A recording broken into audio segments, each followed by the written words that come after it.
All right, Internet, today we're going to be running you through the install of our new Omni Lights. So these are a 3-in-1 indicator brake tail light, or you could just use them as an indicator on the front, which we're going to be running you through today. Before we get into that though, a few things about what comes in your box. So these lights are sold individually, so in each box you'll get an Omni Light, you get an Allen key tool for the top cap tool section, and then you'll also get an instruction paper, which you've probably already seen, scanned that QR code and landed on this video. Now with other pin lights that are out there, I found them quite frustrating to install because you had no fastening points or places to attach tools. So what we've included with this design is an Allen key cap on the top that you can use for fastening, and this can be used when you're going down inside frame rails or surface mounting. And then also if you don't have that option to get on the side, we've included a small tool hole in the side here, which you can use with a small pin punch or a small drill bit to tighten up with as well. So on this particular install, we're using them as part of our headlight fixing bolts on one of our LED headlights. So in that case, you can do away with the M8 fixing nut and washer that's provided, and the thread on the body of the light housing can be used as your fastening point. So as with all of our indicator lights, our new Omni Lights are designed to work with our headlights as fastening bolts if you want to install them that way. So it's as simple as putting your light in place, threading the cable through, and then we'll fasten the light up to suit. And once that's finished, you can wire up your indicators.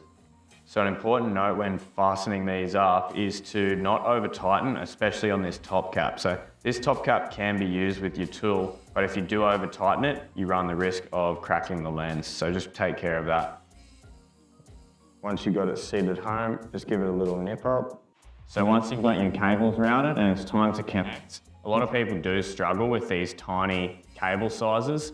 So I'll give you a tip on how to crimp those, but because these are built as a 3-in-1 light, you've got a yellow for your indicator, a black for your ground, and then a red for your stop and tail. Now, if you're using these for your stop and tail, you need to install them with the splitter that we provide, and that wiring diagram is also on your instruction card. But seeing as these are on the front of the motorcycle, we'll just disregard the red. So that can just be snipped off and left unterminated.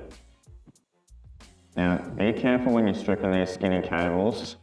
I do it all the time and I still mess it up all the time. So gentle and strip back plenty of length so you have enough wire exposed. Now on these, to fit into a crimp and get enough meat on it, a little trick that I've learned is you can fold them over once, fold them over twice, and then with that, fold that back onto the insulation. That will give you plenty of meat inside of your crimp terminal, and then you can use a bullet terminal, you can use a spade terminal, whatever you please on these, just as long as it crimps down nice and tight and you've got the correct tool to do that.